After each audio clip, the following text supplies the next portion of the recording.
지금 십계명과 연결해서 주님 가르쳐 주신 기도를 배웁니다. 우리가 십계명의 말씀, 하나님의 말씀인데, 구약 시대의 하나님의 말씀인데, 이 말씀을 우리가 완전히 지킬 수 있느냐, 지킬 수 없다 하는 것을 생각했습니다. 성령의 은혜로 지키지 않으면 우리 스스로는 지킬 수 없다 했습니다. 성령의 은혜를 구하는 것은 기도밖에 없죠. 그래서 자연히 기도로 넘어와서 기도가 무엇이냐 하는 것을 생각했습니다. 지난 시간에 기도가 무엇이냐 하는 것을 생각했는데 무엇이죠? 기도는 교제하는 것이다 했죠. 대화입니다.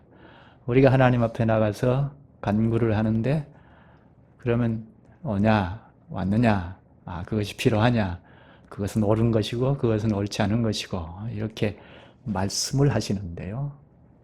그래서 기도는 주님과 교제하는 것이다 하는 것을 생각해야 합니다. 이 인격 관계에서는 교제가 굉장히 중요하죠. 사람과의 관계에서도 교제가 참 중요하죠. 교제가 자꾸 깊어지면 발전이 되고 깊어지면 사랑이 더 깊어지게 됩니다. 하나님과의 관계에도 교제가 깊어지면 사랑을 더 깊이 하게 됩니다. 우리가 하나님을 사랑한다는 것이 참 중요한데요. 우리가 하나님을 사랑하면 하나님께서 하신 말씀을 다 지킵니다. 우리가 하나님의 말씀에 설득을 당해서 하나님의 말씀을 지킨다고 하면 이게 쉬운 일이 아니죠. 그건 옳지 않는 것이죠. 하나님께서 우리를 극진히 사랑하사 독생자 예수 그리스도를 내어주셨는데 그 크신 사랑을 입어서 우리가 하나님과 사랑을 하면 하나님께서 하시는 말씀을 다 지킵니다. 언짢은 말씀도 다 지키고 나갑니다. 그게 사랑의 관계이죠. 이 사랑의 관계를 돈독히 하기 위하여 기도가 반드시 필요하다는 것을 생각해야 하죠. 그럼 우리가 기도를 어떻게 해야 옳은가? 우리가 하나님 앞에 나가서 어떻게 구하는 것이 옳은가? 그 점을 예수님께서 아주 모범적으로 가르쳐 주셨습니다. 너희는 이렇게 기도하라고 가르쳐 주셨습니다. 이 주님 가르쳐 주신 기도를 찬찬히 잘 배우면 우리가 이게 기도의 모범이니까 이것을 모범을 놓고 우리가 어떤 상황에서도 기도를 잘 할 수가 있습니다. 오늘부터 하나씩 배우겠습니다. 오늘은 기도 첫머리인데요. 기도를 시작할 때 이렇게 하라 하고 예수님께서 가르쳐 주신 내용입니다. 무엇이죠? 너희는 이렇게 기도하라 하고 하늘에 계신 우리 아버지, 첫 머리에서 하늘에 계신 우리 아버지라고 기도하라고 하셨습니다. 하늘에 계신 우리 아버지, 이것은 우리 기도의 대상이 누구냐? 대상을 명확히 하고자 하는 것입니다. 우리는 하나님께 기도하는데 하나님께 기도한다는 것을 명확히 하고자 예수님이 이렇게 가르치셨습니다. 우리는 불신자들이 하는 기도와 다릅니다. 기도한다는 것은 비슷합니다. 그런데 불신자들은 대상이 명확하지 않죠? 누구에게 하는지 잘 모릅니다. 그저 비나이다 비나이다 해서 복을 구하면 됩니다. 대상이 명확하지 않으니까 교제는 있을 수 없는 일이죠. 우리는 대상이 명확합니다. 기도의 첫머리에서 가르쳐줍니다. 하늘에 계신 우리 아버지, 우리의 기도의 대상은 명확합니다. 불신자의 기도는 대상이 명확지 않습니다. 왜 그렇죠? 우상이기 때문입니다. 피조물의 하나에게 자기가 만들어 놓고 섬기고 기도하기 때문에 그렇습니다. 이사야 41장 29절에 보면 우상은 바람이요 허탄한 것뿐이니라 합니다. 44장 9절에는 우상을 만드는 자는 다 허망하도다 합니다. 예레미야 10장 14절에는 그 부어 만든 우상은 거짓 것이요 그 속에 생기가 없음이라 합니다. 우상은 다 피조물의 하나입니다. 피조물을 우리가 섬기는 것은 다 우상입니다. 피조물을 대상으로 삼아 기도한다는 것은 아주 허망한 일입니다. 우리가 하는 기도의 대상은 하늘에 계신 우리 아버지입니다. 우리가 하나님을 어떻게 부르느냐 하는 것이 굉장히 중요하죠. 우리가 믿는 하나님을 어떻게 칭하느냐 하는 것이 매우 중요하죠. 사람과의 관계에도 상대를 어떻게 칭하느냐 하는 게 굉장히 중요하죠. 존경하는 분일수록 어떻게 부르느냐 하는 것이 매우 중요하죠. 높은 분일수록 막 가볍게 불러놓고 관계하는 것은 매우 실례이죠. 하물며 하나님을 부를 때 어떻게 불러야 할 것인가 이것은 매우 중요합니다. 열왕기상 8장 27절에 보면 저 하늘 위에 하늘이라도 하나님을 모시기에 부족하다고 합니다. 그렇게 높은 분을 부를 때 우리가 어떻게 불러야 하는가? 저 하늘 위에 하나님이라도 하나님을 모시기에 부족할 정도의 높은 분을 우리가 어떻게 불러야 하는가? 예수님은 우리 아버지 하고 불러라고 하셨습니다. 이것은 굉장한 거죠. 저 하늘 위에 하늘이라도 하나님을 모시기에 부족할 분인데 그분을 우리 아버지라고 불러라고 했으니 그것은 우리의 생각을 훨씬 뛰어넘죠. 우리의 생각을 아주 배제합니다. 우리 아버지로 부를 수 있는가? 우리의 지식으로 생각하면 도무지 가능치 않죠. 하나님에 대해서 배우면 배울수록 감히 우리가 어떻게 불러야 할지 감당이 불감당일 정도로 높으신 분입니다. 우리는 우리 상황에서 늘 생각하고 말하죠. 자기 상황을 놓고 생각하고 말합니다. 그래서 하나님에 대해서도 요즘같이 아빠를 막대하고 홀대하고 하는 이런 때일수록 하나님을 아빠, 아버지 하고 부르는 것을 옳지 않다고 생각하는 사람들이 많습니다. 하나님을 대단히 높이 생각한다고 하면서 아빠, 아버지 하는 것이 그것이 옳지 않다. 너무 단순하고 너무 직선적이고 그건 옳지 않다고 합니다. 그런데 예수님께서 우리에게 아버지하고 부르도록 가르쳐 주셨습니다. 그럼 어느 것이 옳을까요? 우리의 상황에서 생각하는 것이 옳을까요? 우리는 언제든지 우리 상황을 뛰어넘어서 하나님이 어떻게 말씀하셨는가가 중요하죠. 하나님이신 예수님께서 우리에게 아버지라고 불러라고 가르쳐 주셨기 때문에 이것이 중요합니다. 우리 상황에서는 우리 생각을 훨씬 뛰어넘는 일이니까 그렇게 가능할까 생각할 수 있지만 예수님께서 불러라고 아버지라고 불러라고 가르쳐 주셨기 때문에 그것이 중요합니다. 하나님이신 예수님께서 명령하셨다는 것이 중요합니다. 예수님께서 아버지로 불러라고 하신 이 기도는 당시 유대인들이 하는 기도와 훨씬 다릅니다. 유대인들은 기도할 때 유대인들도 아버지라고 부르기는 했습니다. 그런데 굉장히 거칠애로 했습니다. 오늘 본문에 나오는데요. 마태복음 6장 본문에 5절에 보면 유대인들은 기도할 때 회당에 가서 기도하고 또 큰 거리 어귀에 서서 기도하기를 좋아한다고 했습니다. 유대인들은 하루에 정해진 시간 3번에 걸쳐서 회당에 가서 기도하고 또 거리에 서서 기도하기를 좋아했습니다. 왜 거리에 나서서 기도하기를 좋아했을까요? 자랑하는 거죠. 거칠애로 하는 것입니다. 전시하는 거죠. 누구든지 보라 하고. 물론 시작할 때는 모범을 보이기 위한 것입니다. 선의로 시작을 했는데요. 사람이 선의가 다 좋은 것은 아니죠. 아무리 좋은 선의를 가지고 했을지라도 이것은 옳지 않다 하고 예수님께서 말씀을 하셨습니다.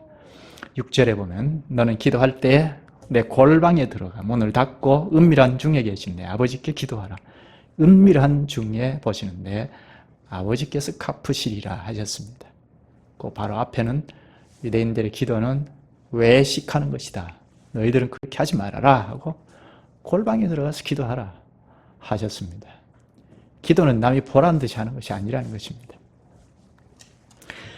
또 유대인들의 기도의 잘못을 지적하면서 바르게 가르치실 뿐 아니라 이방인들이 기도하는 것도 지적하셨습니다. 7절인데요. 또 기도할 때에 이방인과 같이 중언부언하지 말라. 그들은 말을 많이 하여야 들으실 줄 생각하느니라. 이 본문은 마태복음 5장에 있는 본문입니다. 중언부언, 이건 한 말 또 하고 하는 것인데요. 하나님 앞에 기도하는데 한 말 또 하고 하는 것은 경솔한 일이죠. 예수님께서 중언부언하는 기도는 이방인들이 하는 기도다 하셨습니다. 그리고 8절에 그러므로 그들을 본받지 말라. 구하기 전에 너희에게 있어야 할 것을 하나님 너희 아버지께서 아시느니라.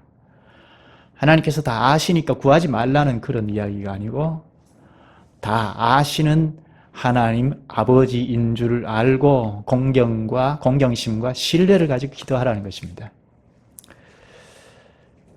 예수님께서 하나님을 아버지로 불러라고 하셨는데 하나님께 대해 아버지라는 이름은 예수님이 처음 사용하신 것이 아닙니다. 이미 구약에서부터 사용하셨던 것입니다. 구약 백성들도 하나님을 아버지로 불렀습니다. 시편 89편 26절에 보면 주는 나의 아버지시요 나의 하나님이시요 아버지라고 불렀습니다. 이사야 선지자도 64장 8절에 여호와여 주는 우리 아버지시니이다 합니다. 예수님께서 가르치신 것과 똑같이 우리 아버지로 불렀습니다. 시편 103편 13절에는 아비가 자식을 불쌍히 여김같이 여호와께서 자기를 경외하는 자를 불쌍히 여기시나니 합니다. 하나님을 두려워하는 자를 하나님께서는 자식같이 불쌍히 여기신다는 것입니다. 그런데 이런 의식이 있었음에도 불구하고 점차 백성들이 아버지 되신 하나님의 말을 듣지 않게 되었습니다. 한 곳만 찾아보시죠. 말라기서 1장입니다. 구약 성경 마지막 말라기입니다.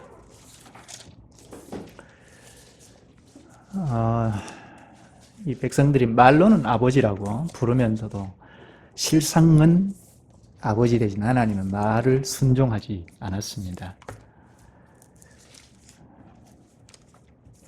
말라기 1장을 찾았으면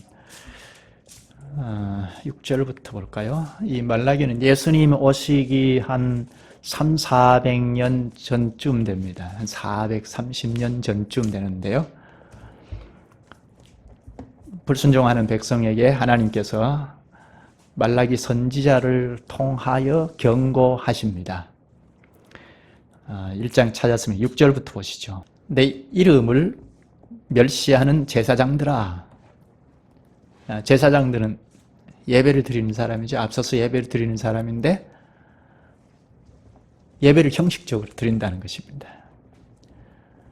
이미 이때는 타락하여 예배를 형식화해서 드리는 때였습니다. 온 백성들이 불순종하고 나갔는데요.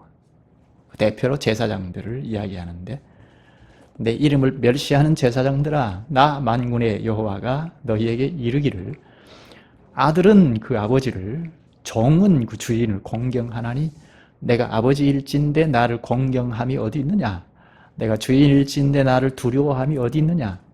하나 너희는 이르기를 우리가 어떻게 주의 이름을 멸시하였나이까 하는도다.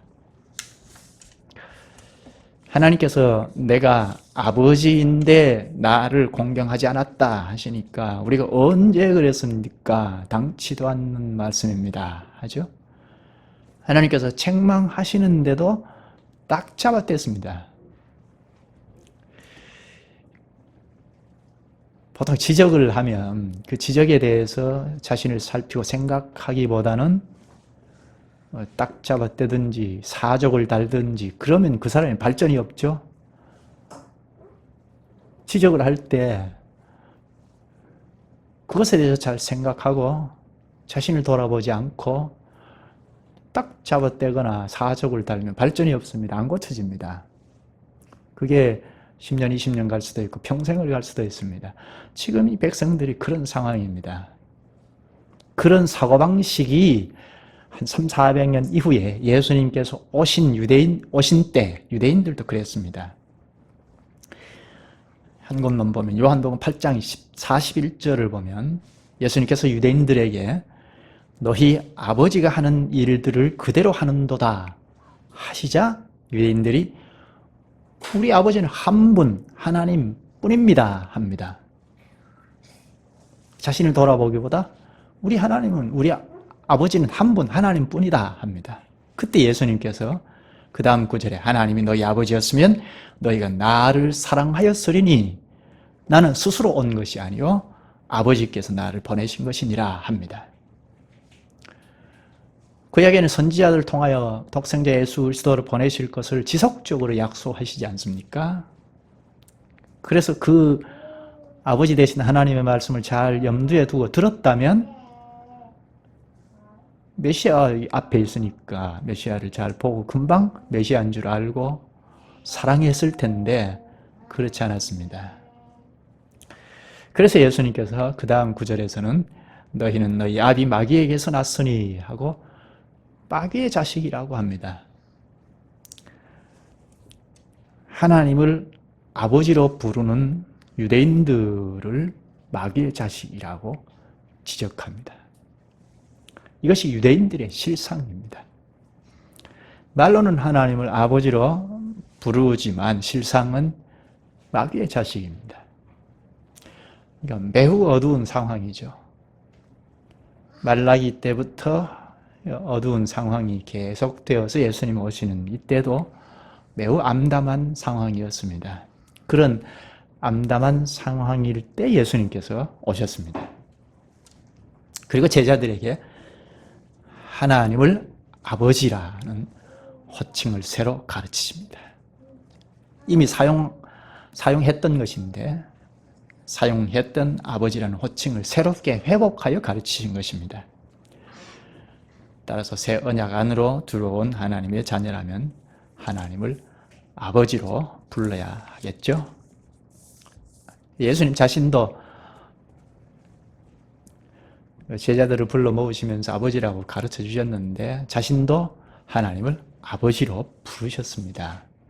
사복음서를 보면 곳곳에 아버지라는 호칭을 부르셨습니다. 특히 죽음을 앞두고 죽음을 바로 눈앞에 두고 하나님을 아버지라고 부르셨습니다. 한 구절만 보면 마가복음 14장 36절에 가라사대 아바 아버지여 아버지께는 모든 것이 가능하오니 이 잔을 내게서 옮기시옵소서. 하나님의 뜻을 다 이루신 예수님께서 십자가의 죽음을 바로 앞에 두고 마치 어린아이가 아버지에게 아빠 하듯이 아바 아버지여 하고 기도하십니다. 결국 십자가의 죽음으로 아버지라는 이 이름을 완전히 회복하고 성취하셨습니다. 십자가에서 피를 흘리심으로 아버지라는 이름을 옛날에 사용하던 아버지를 새롭게 회복하셨습니다. 새롭게 된 이름을 아버지를 우리에게도 불러라고 하십니다. 예수님께서 친히 아버지라고 부르시던 그 하나님을 우리도 아버지라고 부를 수 있는가 생각할 점이죠. 물론 예수님은 하나님과 뗄 수 없는, 영원히 뗄 수 없는 일치된 관계에서 아버지라고 부르셨는데, 그 점에서는 우리는 양자가 되어서 아버지라고 부르는 것인데요. 그렇다 하더라도 하나님이신 예수님께서 아버지라고 부르신 그 하나님을 우리가 아버지라고 부를 수 있는가? 어떻게 생각하십니까? 한번 찾아보죠. 갈라디아서, 오늘 본문입니다. 갈라디아서 4장이죠. 갈라디아서 4장 본문입니다.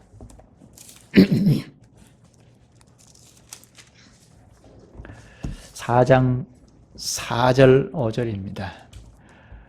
예수님께서 부르시던 아버지 하나님을 우리도 아버지라고 부를 수 있는가? 물론 이미 예수 그리스도께서 불러라고 가르치셨는데, 하나님께서 사도들을 통하여 또 가르치신 내용이 오늘 갈라디아서 4장인데요. 4절부터 볼까요? 때가 참에 하나님이 그 아들을 보내사 여자에게서 나게 하시고 율법 아래 나게 하신 것은 율법 아래에 있는 자들을 속량하시고 우리로 아들의 명분을 얻게 하려 하심이라. 너희가 아들임으로 하나님이 그 아들의 영을 우리 마음 가운데 보내서 아빠 아버지라 부르게 하셨느니라. 이게 때가 참에 하나님이 그 아들을 보내사 하는데, 그리스도를 보내셨다는 거죠. 하나님과 영원히 일치되시는, 하나가 되시는 그리스도를 아들이라고 칭하시면서 보내셨습니다. 그 아들이신 그리스도께서 아들의 명분을 우리에게 얻게 하셨습니다. 6절에 하나님이 그 아들의 영을 우리 마음 가운데 보내셨다고 하죠. 하나님께서 아들의 영, 그리스도의 영이라는 말이죠. 그리스도의 영이면 누구죠? 그리스도의 신, 성신, 성령을 말합니다.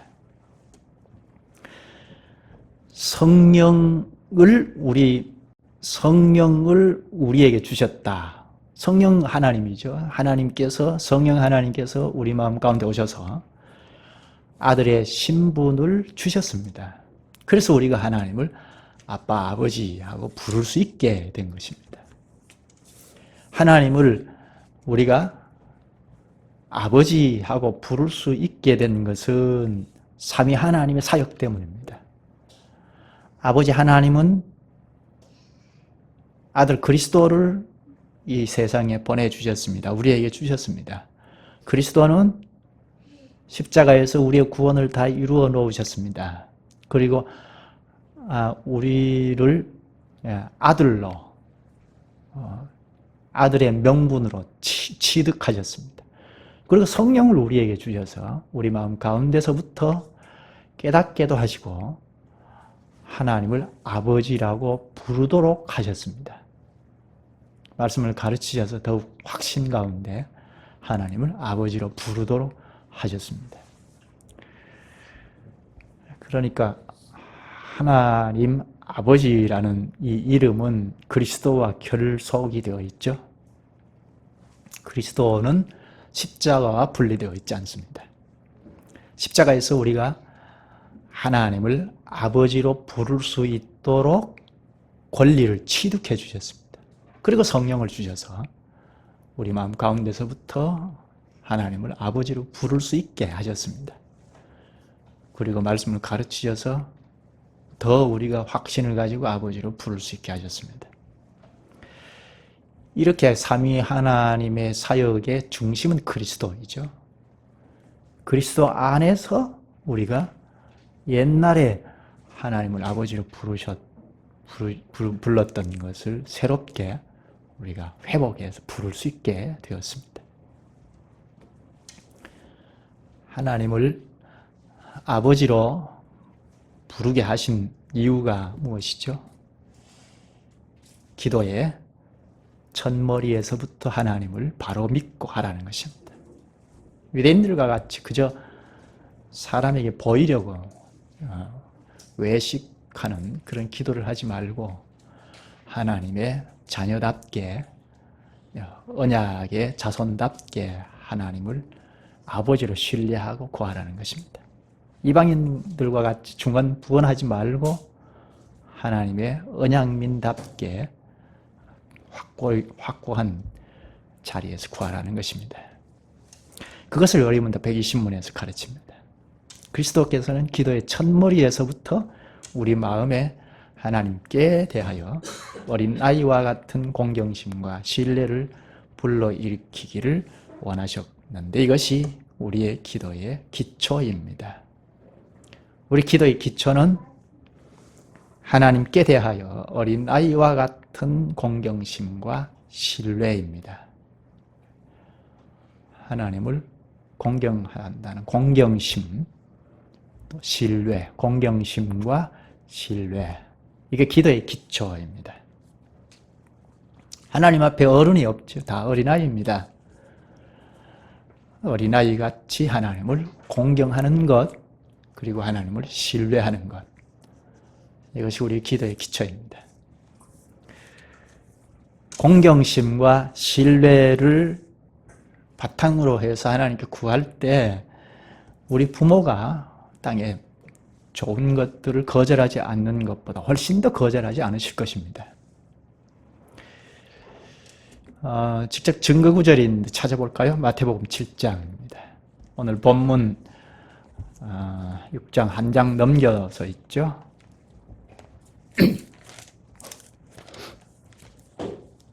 마태복음 7장 9절부터 볼까요?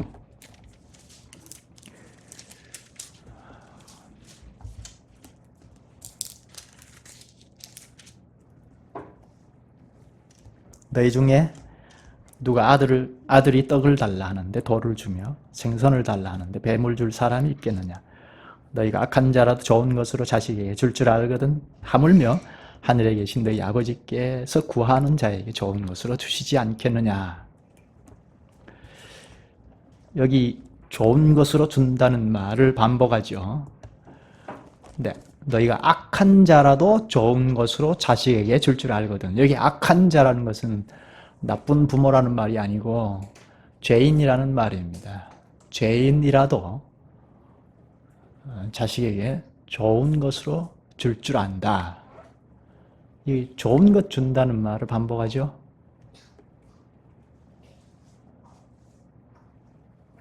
자식이 아직 성인도 안 됐는데 아버지 내가 자동차를 몰고 싶습니다. 열쇠도 주시고 자동차를 주십시오. 그러면 아버지가 보실 때는 좋은 것 아니죠. 아이가 생각할 땐 좋은 것일 수 있지만 누가 선뜻 열쇠를 주고 자동차를 줄 부모가 있겠습니까? 자식을 사랑할수록 선뜻 내주지 않죠. 그것처럼 하나님께서 좋다고 생각하시는 것을 우리에게 주신다는 것입니다. 좋은 것을 주신다. 어린아이와 같은 공경심과 신뢰를 가지고 구할 때 하나님께서 좋다고 생각하시는 것을 우리에게 주신다는 것입니다. 우리가 주님 가르쳐 주신 기도의 첫 문장을 지금 보는데 하늘에 계신이란 말을 덧붙여 놓으셨습니다. 그죠? 하늘에 계신이라는 말이 왜 덧붙여졌습니까? 하나님의 천상의 위엄을 땅의 것으로 생각지 않고 그의 전능하신 능력으로부터 우리의 몸과 영혼에 필요한 모든 것을 기대하도록 하기 위함입니다. 하늘에 계신이란 말을 덧붙여 놓은 이유는 하나님의 천상의 위엄을 땅의 것으로 생각지 않도록 하기 위함입니다. 우리가 아버지요, 아빠, 아버지 하면 땅의 것으로 생각하기가 쉽잖아요. 우리는 이 상황 가운데서 뛰어넘기가 쉽지 않으니까 우리가 사용하고 있는 아버지, 아빠 이 용어를 쓰면 하나님을 땅의 것으로 생각하기 쉽죠. 하나님의 위엄을 땅의 것으로 생각하지 않도록 하기 위하여 하늘에 계신이란 말을 붙여놓았습니다. 실제로 그런 생각을 하는 교인들이 있죠. 기도를 할 때 막 육신의 아빠에게 때를 쓰듯이 막 하는 그런 기도하는 사람들이 있잖아요. 그것을 방지하기 위하여 하늘에 계신이라는 말을 붙였습니다. 또 하나는 그의 전능하신 능력으로부터 우리의 몸과 영혼에 필요한 모든 것을 기대하도록 하기 위함입니다. 하나님은 전능하신 능력을 가지셨습니다. 전능하신 능력을 가지신 하나님께 모든 것을 기대하도록 하기 위함입니다. 하늘에 계신이라는 말을 붙인 것은 이 땅에 어디에 기대하지 않도록 방지하기 위함입니다. 야고보서 1장 5절에 너희 중에 누구든지 지혜가 부족하거든 모든 사람에게 후히 주시고 꾸짖지 아니하시는 하나님께 구하라. 그리하면 주시리라. 사람을 의지하거나 세상을 기대하면 받을 수 없죠. 모든 기대와 소망을 전능하신 하나님께 걸어야 합니다. 우리의 몸과 영혼에 필요한 모든 것을 하나님께 기대할 수 있도록 하늘에 계신이라는 말을 덧붙여 놓았습니다. 기도하시죠. 자비하신 주님, 주님께서 그리스도의 대속의 공로로 저희의 아버지가 되시옵나이다. 그리스도와 함께 하늘에 이르러 저희의 아버지 앞에 설 수 있도록 해주셨기에 주님, 저희는 항상 주님만 기대하고 주님께만 모든 문제 해결이 있음을 굳게 믿게 하여 주시옵소서. 어린아이처럼 공경심과 신뢰를 가지고 주께 나아가게 하여 주옵소서. 이 세상에 무엇에 기대를 걸고 가는 어리석은 자들이 되지 않도록 성령께서 저희를 늘 이끌어 주시옵소서. 예수님의 이름으로 기도하옵나이다. 아멘.